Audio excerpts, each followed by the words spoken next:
Hi friends, welcome back to NHK kitchen tips and blogs. ప్రతి మహిళకి అవసరమైన కొన్ని చిట్కాలతో మేము ముందుకు వచ్చేసాను. ఇలాంటి చిన్న చిన్న చిట్కాలు తెలుసుకోవడం వల్ల వంటింట్లో మన పనిని, శ్రమని రెండింటిని తగ్గించుకుని డబ్బుని ఆదా చేసుకోవచ్చండి. ఆడవాళ్ళని అనుకోలే కానీ ఇలాంటి స్మార్ట్ ఐడియాస్ తో ఇంట్లోని అన్ని పనుల్ని చకచక చేసేసుకుంటారండి. మరి ఈ రోజు వీడియోలోని మొదటి చిట్కా ఏంటంటే, నేను ఇక్కడ చిక్కుడుగాయలని ఉడికించుకున్నానండి. వీటిని ఫ్రై చేసుకోవడానికి ఉడికించుకున్నాను. ఇప్పుడు ఈ వాటిని వంపేసుకోవడం కోసం సపరేట్ గా జల్లెడేమి తీసుకుని వంచుకోవాల్సిన అవసరం లేదండి. చూస్తున్నారు కదా, పైన మూతకి, కుక్కర్ మూతకున్న గ్యాస్ కట్ ని రిమూవ్ చేసేసి ఇప్పుడు గానీ ఈ వాటర్ ని వంచామనుకోండి, ఈజీగా కుక్కర్ లో ఉన్న వాటర్ అంతా కూడా వంపేసుకోవచ్చు. చూసారు కదా, వాటర్ అనేది మొత్తం కూడా మనం ఈజీగా వంపేసుకున్నాము. చిక్కుడుగాయలనే కాదండి, ఏదైనా కానీ ఉడికించినప్పుడు ఆ వాటర్ ని వంపేసుకోవాలన్నప్పుడు ఈ విధంగా కుక్కర్ మూతకున్న గ్యాస్ కట్ ని రిమూవ్ చేసేసి ఆ తర్వాత కానీ వాటర్ ని వంచుకుంటే చాలా ఈజీగానే వాటర్ అంతా కూడా రిమూవ్ చేసేవచ్చండి. దీనివల్ల మనం జల్లెడ సపరేట్ గా వాడాల్సిన అవసరం లేకుండా ఇలా ఈజీగా వాటర్ ని డ్రైన్ చేసుకోవచ్చు. తర్వాత ఇప్పుడు రెండో చిట్కా అండి, ఒక్కొక్కసారి కుక్కర్ ని పెట్టినప్పుడు విజిల్ రాకుండా ఒకేసారిగా పెద్ద సౌండ్ వచ్చేసి పేలిపోతూ ఉంటుంది.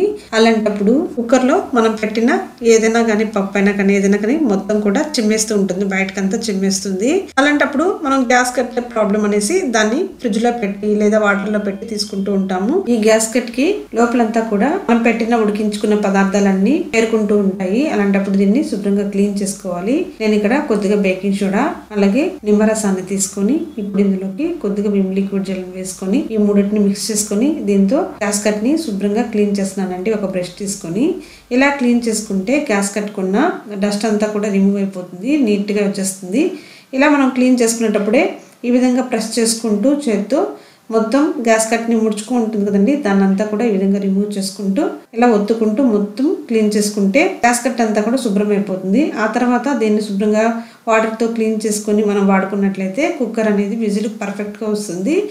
ఈ విధంగా అప్పుడప్పుడు చేసుకుని క్లీన్ చేసి పెట్టుకుంటూ ఉంటే గ్యాస్ కట్ ని మార్చాల్సిన అవసరమే లేదండి. చాలా రోజుల వరకు కూడా పర్ఫెక్ట్ గా కుక్కర్ విజిల్ అనేది వస్తుంది. గ్యాస్ కట్ కూడా పాడైపోకుండా చాలా రోజుల వరకు ఉంటుంది. చూస్తున్నారు కదా, నేను శుభ్రంగా వాష్ చేసిన తర్వాత ఇప్పుడు ఒకసారి చూపిస్తున్నాను చూడండి. గ్యాస్ కట్ లోపల ఉన్న డస్ట్ అంతా కూడా ఎంత బాగా రిమూవ్ అయిందో. అంతకుముందు బాగా డస్ట్ పెరిగిపోయింది కదండి. ఈ విధంగా మొత్తం ఫుడ్ ఆర్టికల్స్ అంతా కూడా క్లీన్ చేసుకొని పెట్టుకుంటే కుక్కర్ విజిల్ అనేది పర్ఫెక్ట్ గా వస్తుంది. గ్యాస్ కట్ ప్రాబ్లం అనేది రాకుండా ఉంటుందండి. ఒకసారి ఈ విధంగా మీరు కూడా ట్రై చేయండి, మీకు తప్పకుండా ఈ చిట్కా యూజ్ అవుతుంది. తర్వాత ఇప్పుడు కంఫర్ట్ బాటిల్ ఉంది కదండి, దాని మూతను తీసుకున్నాను. మీ దగ్గర ఏ మూతనా పర్వాలేదు, ఇలా పొడవుగా ఉన్నదాన్ని మూతను తీసుకుని ఇప్పుడు డబుల్ టిప్ ఉంటుంది కదా, దాన్ని కట్ చేసి తీసుకుని బ్యాక్ సైడ్ స్టిచ్ చేసుకున్నానండి. ఇప్పుడు దీన్ని నేను షింక్ పక్కన తగిలించి పెట్టుకుంటున్నాను, అతికించి పెట్టుకుంటున్నాను. ఇప్పుడు దీనిపైన మనం క్లీన్ చేసుకున్న గ్యాస్ కట్ ని ఇలా ట్యాప్ దగ్గర తగిలించి పెట్టుకున్నాం అనుకోండి, ఎప్పుడు కావాలంటే అప్పుడు ఈజీగా తీసుకోవచ్చు, వెతుక్కోవాల్సిన అవసరం లేకుండా ఈ విధంగా షింక్ పక్కనే తగిలించి పెట్టుకోండి.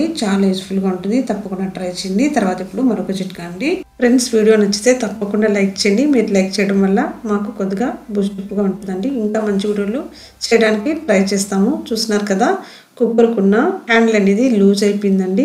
ఇలా ప్రతిసారి లూజ్ అయిపోవడం వల్ల మనం కుక్కర్లో ఉడికించుకునేటప్పుడు అంత తొందరగా ఉడకదు. అంటే కుక్కర్ లోపల ఉన్న గాలి అంతా కూడా ఉడికించుకునేటప్పుడు ఈ హ్యాండిల్ ద్వారా బయటకు వచ్చేస్తుంటుంది. దానివల్ల మనం కుక్కర్లో ఉడికించుకున్న ఫుడ్ అంతా కూడా త్వరగా ఉడకకుండా చాలా టైం తీసుకుంటూ ఉంటుంది. అలాగే ఈ హ్యాండిల్ కూడా లూజ్ గా ఉండడం వల్ల చాలా చికాగ్గా ఉంటుంది కదా. అలాంటప్పుడు హ్యాండిల్ రిమూవ్ చేసి దానికి ఉన్న మేకుని తీసుకుని దానికి నేను ఇక్కడ నెయిల్ పాలిష్ వేసుకుంటున్నానండి. నెయిల్ పాలిష్ వేసుకొని కాసేపు అలా ఆరబెట్టేసుకోండి. ఆ తర్వాత కుక్కర్ కన్ను వేసాం అనుకోండి, కుక్కర్ మూత అనేది చాలా టైట్ గా పడుతుందండి. చాలా చాలా పర్ఫెక్ట్ గా టైట్ గా పడుతుందండి. అంటే కుక్కర్ హ్యాండిల్ కున్న మేక్ అనేది కొద్దిగా అరిగిపోయి లూజ్ అయిపోయి ఉంటుందండి. అలాంటప్పుడు ఈ విధంగా మనం కొద్దిగా నెయిల్ పాలిష్ వేసి పెట్టామనుకోండి, దానివల్ల అది కొద్దిగా టైట్ అయిపోయి కుక్కర్ హ్యాండిల్ అనేది చాలా స్ట్రాంగ్ గా రెడీ అయిపోతుందండి. చాలా బాగా యూజ్ అవుతుంది. తప్పకుండా ఈ చిట్కాని ప్రతి ఒక్కరికి చాలా బాగా యూజ్ అవుతుంది.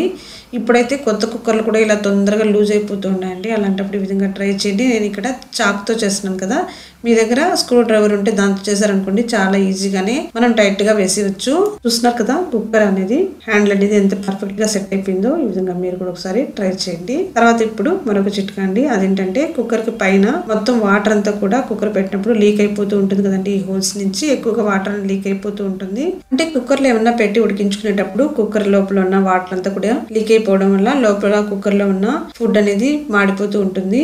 అలా కాకుండా కుక్కర్ లో నుంచి వాటర్ అనేది అస్సలు లీక్ అవ్వకుండా ఉండడం కోసం ఈ వాటిని ఎప్పటికప్పుడు మనం క్లీన్ చేసుకుంటూ ఉండాలండి. దీనికోసం నేను ఇక్కడ కొద్దిగా బేకింగ్ సోడా వేసుకుని అలాగే నిమ్మరసాన్ని వేసుకుని క్లీన్ చేసుకున్నాను. ఇలా క్లీన్ చేసుకోవడం వల్ల దీని లోపల ఏమన్నా ఫుడ్ ఆర్టికల్స్ లాంటివి ఏమన్నా మిగిలిపోయి ఉంటే అవంతా కూడా మొత్తం శుభ్రంగా క్లీన్ అయిపోతాయండి. ఆ తర్వాత ఈ కుక్కర్కి ఇటు సైడ్ కూడా తిప్పుకొని ఆ సైడ్ కూడా ఇదే విధంగా క్లీన్ చేసుకోవాలి. ఇలా క్లీన్ చేసి పెట్టుకుంటే కుక్కర్లో ఉన్న డస్ట్ అంతా కూడా రిమూవ్ అయిపోతుంది. అప్పుడు మనకి వాటర్ అనేది లీక్ అయిపోకుండా ఉంటుంది. ఈ విధంగా ట్రై చేయండి. ఇలా చిన్న చిన్న చిట్కాలని ట్రై చేస్తే మన కుక్కర్ అనేది పర్ఫెక్ట్గా పనిచేస్తుంది. మన వంట అనేది త్వరగా అయిపోతుందండి. చూస్తున్నారు కదా, 2 సైడ్స్ ఈ విధంగా క్లీన్ చేసుకున్నాను. ఇప్పుడు నార్మల్ వాటర్తో క్లీన్ చేసుకొని ఆ తర్వాత లోపల ఉన్న ఫుడ్ ఆర్టికల్స్ ఏమన్నా ఉంటే మొత్తం కూడా నోటితో ఊపేసి క్లీన్ చేసేసాను.